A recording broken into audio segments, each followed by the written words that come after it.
Bonjour et bienvenue dans ce nouveau décryptage. Aujourd'hui, on va décortiquer un document, disons, hors du commun. Il s'agit du journal de bord, ou plutôt du guide de survie d'un résident de Nyon, en Suisse, qui est totalement exaspéré par les nuisances sonores de son quartier. Et pour dénoncer ça, il n'a pas rédigé une simple plainte administrative, non. Il en a fait une satire absolument brillante de la gestion municipale. C'est un mélange parfait de frustration citoyenne et d'humour grinçant face à l'absurdité bureaucratique. Allez, c'est parti. La chose la plus sacrée que nous connaissons dans notre quartier, c'est Grégory le barman, qui doit surtout vendre suffisamment d'alcool. Voilà le ton.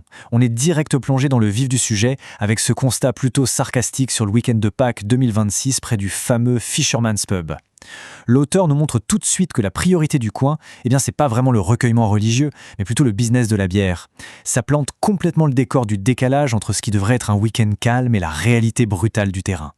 Et la réalité nocturne, parlons-en. Imaginez la scène, il est 2h du matin, un 5 avril. La rue est noire de monde. Pourtant, la réglementation locale est très claire, pas de vente à l'emporter après 21h. C'est une règle expressément faite pour garantir le sommeil des gens qui vivent juste au-dessus.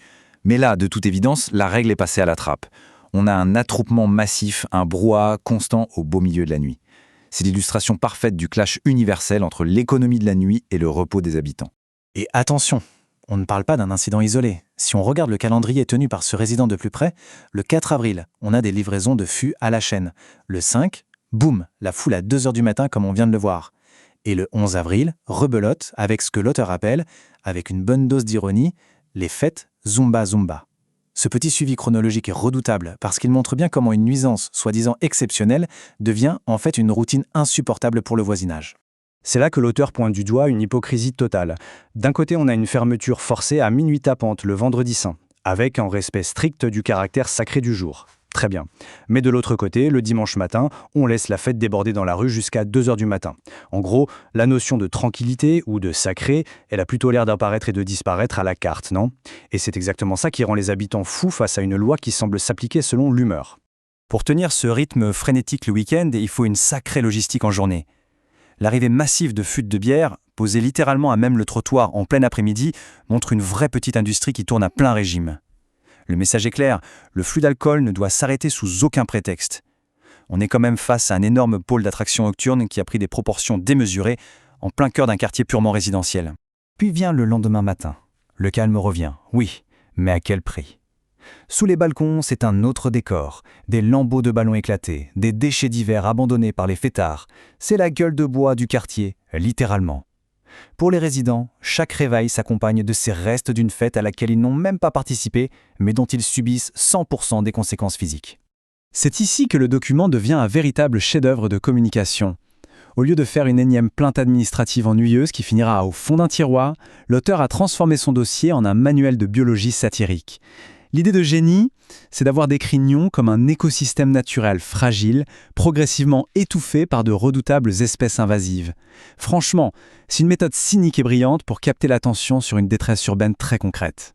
Et pour introduire ça, il s'appuie sur un document officiel, une vraie note de la ville de Nyon concernant les corbeaux-freux. Vous savez comment la commune gère officiellement les nuisances sonores de ces oiseaux ? En abattant de vrais arbres pour mettre des oliviers en pot à la place. C'est complètement absurde, mais c'est totalement réel.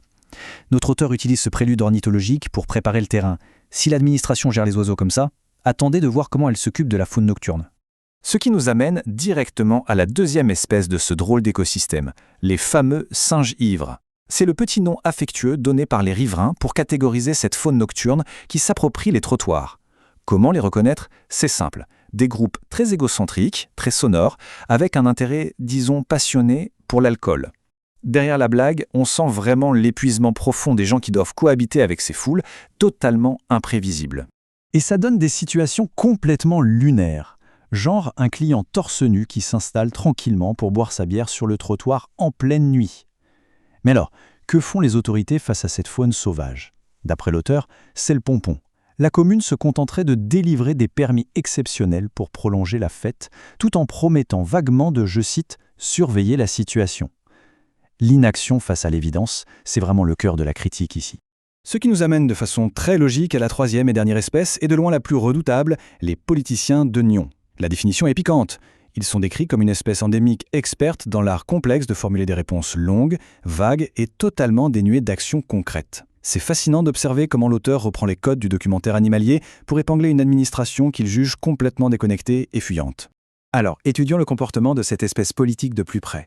Le constat est sans appel. Leur habitat, un circuit bien fermé, bien à l'abri des nuisances évidemment. Leurs habitudes de déplacement, éviter soigneusement les zones bruyantes entre minuit et 4 heures du matin.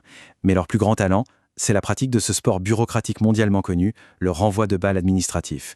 Vous savez, cette fâcheuse tendance à se repasser le dossier indéfiniment en attendant que la tempête passe toute seule. Le sommet de cet art paralysant porte d'ailleurs un nom institutionnel très chic, la réflexion stratégique. Selon l'auteur, c'est juste une savante excuse conceptuelle pour, en réalité, ne rien faire pendant plusieurs années. Créer des groupes de travail interminables ou faire des plans sur 20 ans, c'est la manœuvre dilatoire classique. Parce qu'on est d'accord, c'est pas en empilant des réunions d'information qu'on va ramener le silence immédiat dans la rue. Et là, la critique s'assombrit nettement avec cette phrase. Comme nulle part ailleurs dans cette ville, on ne constate aucun conflit d'intérêts. Bon, l'auteur ne dit pas les choses frontalement, mais l'ironie est lourde. Il sous-entend carrément qu'il y aurait une protection politique, une bienveillance un peu trop appuyée envers cet établissement. Et c'est là que le citoyen passe de la simple frustration au soupçon. Si les règles ne s'appliquent pas également à tout le monde, l'incompétence cède vite la place au soupçon d'aveuglement volontaire. Ce fameux 2 poids, 2 mesures saute aux yeux quand on compare les textes officiels à la réalité. La loi locale, la LADB, est censée limiter la capacité du pub à 70 personnes en intérieur. 70 ! Pourtant, les preuves compilées montrent des rassemblements massifs de centaines de personnes qui débordent dans la rue jusqu'à l'aube. C'est le paradoxe absolu. À quoi bon rédiger un règlement super strict sur le papier si personne ne vient jamais le contrôler sur le terrain ? Parfois, le décalage entre la loi et les faits ne se cache même pas. Regardez ça. Un grand panneau sur le trottoir annonce fièrement une soirée karaoké. Le hic, l'établissement est enregistré comme un simple café-restaurant. Il n'a pas du tout les autorisations pour organiser des événements musicaux. La preuve de l'infraction trône littéralement en plein jour, visible par absolument tout le monde, mais manifestement ignorée par ceux qui sont censés faire respecter les règles. Pour enfoncer le clou, l'auteur sort de son partier et cite l'actualité judiciaire. Il rappelle une décision récente, très médiatisée, où un tribunal cantonal a formellement interdit un grand festival d'été, justement en raison des nuisances sonores anticipées. En ramenant cet article de presse, il avance un argument imparable. Ça prouve que la justice sait sévir et protéger les riverains quand il s'agit d'événements officiels. La tension narrative de son argumentaire est parfaite. Et c'est exactement là que réside le cœur de la colère, l'iniquité de traitement. D'un côté, on a un festival officiel, très encadré, qui se fait interdire purement et simplement. Et de l'autre, on tolère un véritable festival permanent, anarchique, qui s'organise toute l'année sous les fenêtres d'un quartier résidentiel. Ce contraste ahurissant crée un sentiment d'injustice féroce face à une autorité de marbre avec les uns, mais incroyablement laxiste avec les autres. Face à l'accumulation de tout ça, la blague s'arrête. La conclusion de l'auteur tombe comme un coup près. Il décrit un véritable état de non-droit.